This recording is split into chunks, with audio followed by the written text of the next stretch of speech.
મોરબીના દલવાડી સર્કલ વિસ્તારમાં મહાનગરપાલિકાએ ડમ્પિંગ સાઇટ બનાવવા વિચારણા હાથ ધરતા જ સ્થાનિકોએ વિરોધ નોંધાવ્યો। સ્થાનિકોનો આરોપ છે કે અહીં મોટી સંખ્યામાં સતવારા પરિવારો હજુ પણ વાડીમાં વસવાટ કરે છે, ત્યારે ડમ્પિંગ સાઇટના કારણે જન આરોગ્ય ઉપર મોટો ખતરો ઊભો થશે।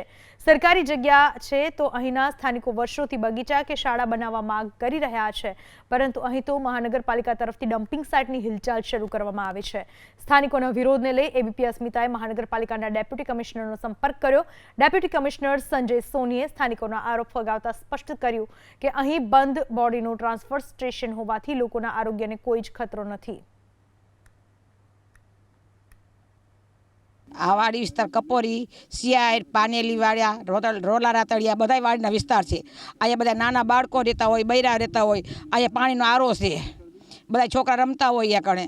અને અમારી વાડીના બધા છોકરાઓને કાંઈ નુકસાન જે થાય તો એ લોકોની જવાબદારી કોણ લેવાના છે? કડતી તમે આ ગંદકી કરો એની જવાબદારી કોના ઉપર ચાલો? એટલે અમને બધા નવલી છે, અમારી ના છે, આ બધા જબ એનું આવ્યા છે। આજે આ ડમ્પિંગ યાર્ડ અમે એવું સાંભળ્યું છે કે અહીંયા ડમ્પ યાર્ડ બનવાનું છે। ડમ્પ યાર્ડની જોડે જોડ મારું મકાન છે, મારા ઘરમાં 6-7 ફેમિલી છે જે ડમ્પ યાર્ડની સાવ નજીક જ છે, અને બાજુમાં વાડી વિસ્તાર આશરે 4-5 હજારનો વાડી વિસ્તાર વસ્તી છે। હવે જો ગવર્મેન્ટ ડમ્પ યાર્ડ બનાવે, અમારી કોઈ ના નથી, બનાવે તો નુકસાનીની જો તે જવાબદારી લેખિતમાં લેતા હોય તો અમને કાંઈ વાંધો નથી। જો લેખિતમાં લઈએ તો જ અમારે ડમ્પ યાર્ડ બનાવવાની છૂટ છે, નકર અમે કોઈ પણ બીજી વસ્તુ અહીંયા તમે બનાવો, જે બગીચો છે, સ્કૂલ છે, કોઈ પણ બીજી પ્રાથમિક સુવિધાનું બનાવો, અમારે કોઈ ના નથી। સરકારી જગ્યા છે, સરકાર ઉપયોગની બનાવો, પણ અહીંયા સામાન્ય નાગરિકોને જે રહેતા હોય એને નુકસાન ન થાય તેવી કોઈ પણ વસ્તુ બનાવવાની અમારા તરફથી છૂટ છે। અહીંથીના ડમ્પિંગ યાર્ડ માટેનું મારું ઓછામાં ઓછું મકાન હશે 500 મીટરની આડેગાળે, અનુમાન અંદાજે 500-600 મીટર થઈ જાય। એથી પ્રમાણે અમને બહુ ઈજા પડે, બહુ તકલીફ પડે। નાના બચ્ચા છે, નાના ડમ્પિંગ યાર્ડ બનાવે, નાના બચ્ચાની શું તો પ્રોબ્લેમ છે?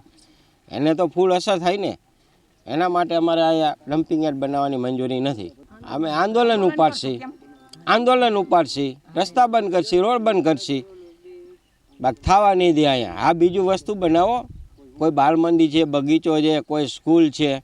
અમારે અહીંયા કણે આ ડમ્પિંગ યાર્ડ બનાવે તો અમારી 5 થી 6 વાડી છે, 6 થી 7 હજાર વસ્તી છે। ડમ્પિંગ બનાવે તો અહીંયા કણે વાહન એના ચાલુ રહે, બરાબર? અમારું કોઈ વાહન ને કોઈ આવવા જવાની તકલીફ પડે। બીજો નંબરમાં કે છોકરાઓ અહીંયા કણે અમારે રમતા હોય તો કચરો, ગંદકી, અને ડમ્પિંગ બનાવે એટલે ઢોરાઈ નાખે, કૂતરા, ભૂંડડા બધું મરેલું અહીંયા નાખી જાય।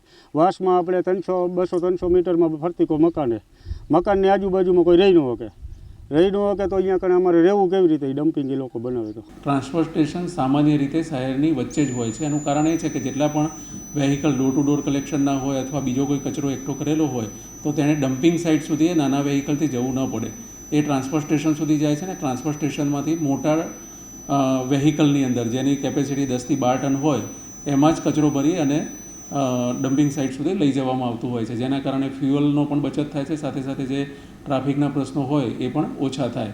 અને આ જ કારણથી કોર્પોરેશનના મંજૂર થયેલા કામોનું અમલીકરણ કરાવવા માટે